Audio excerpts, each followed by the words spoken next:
Good morning. Good morning. I do not own the rights to this music, but today we're going to talk about people that worry about everything in life but what they're supposed to be doing. People party, hang out, and can't even go back to school.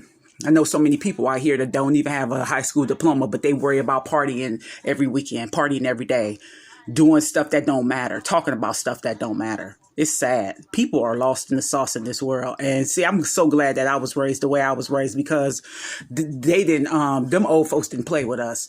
And they specified education and schooling, and our grades had to be up to par. They had a high expectation for us when we were growing up. And they put that work ethic because we were raised on the farm.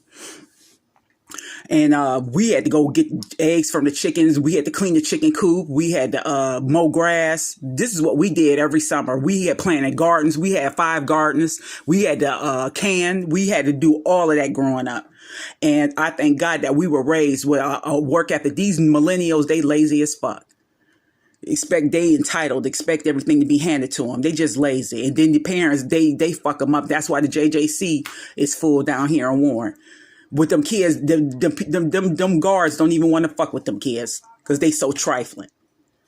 And it's the parents' fault because they weren't properly raised. It's sad. I would never want to have a child in this day and age because these people, the parents, oh gosh. I was raised in the 70s and 80s. Those were my teenage years. And I thank God I was raised in that era because raising a child in this era, oh God, I'll probably be in jail. Okay, let's laugh. Whew. I got a lot to do today, and today is going to be a mental health day for me. I need to go decompress because I got a lot going on in my little brain. So I got to go decompress and just deal with some stuff and really go talk to my ancestors and spirit guides to get some answers on things and some things that's coming in my life that I got to get some guidance on. But I'm gonna tell this funny story about Wooey when we were before she had passed. We were sitting, and my cousin, he was messy, and my dad never always called him. He said he ain't nothing but old signifying ass woman. My dad never didn't like him. He didn't like him or his dad, because his dad whooped me because I had put. I was laying up under the car pole reading a book, and he went and threw something on me, and I jumped up off the picnic table and I picked up a brick. My dad always told me if he did something to you, you pick up a brick and you knock his brains out. And that's exactly what I did. And the thing about it is they said I was so nonchalant about it because there was blood squeaking out of his ear and stuff, and I didn't care. They said that's why we whooped you, because you didn't care. I said, and I still don't care. I said, I'm sitting here at peace with myself reading my book, and this nigga gonna sit here messing when he threw rocks at me.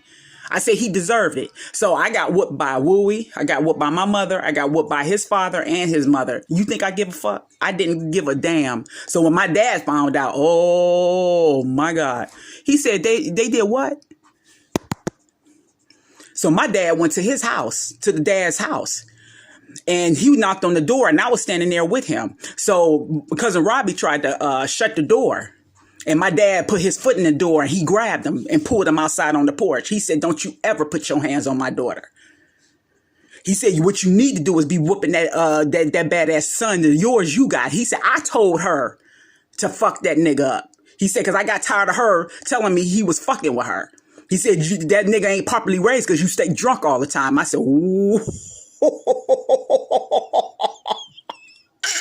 He said, "I told Aunt Aretha is the only one that's supposed to chastise my kids. And she the only one." He said, you chastise your own kid." He said, "She did exactly what I told her to do."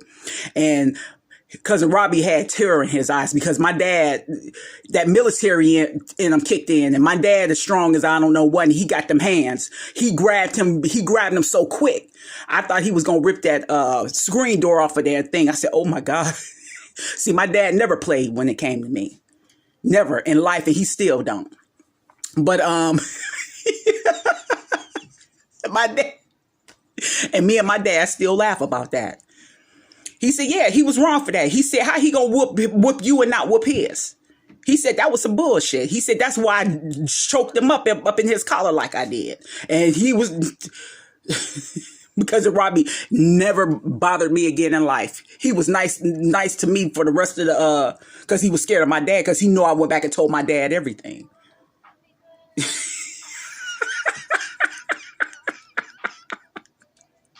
And Bowie was like, why did you go back and tell your dad? I said, because my dad asked me. My dad sit down and asked me on our visitations, because my parents were divorced, and asked me how my week went. He wanted to know everything because my dad was on a truck. He was a truck driver. So I told him. I told him everything that would go on, even when I was in school. My dad was a father to me. So I told him, and he handled the business of the day. But y'all have a happy hump day. It's Wednesday. I love you guys. Peace and vibes, positive vibes. Talk to you later.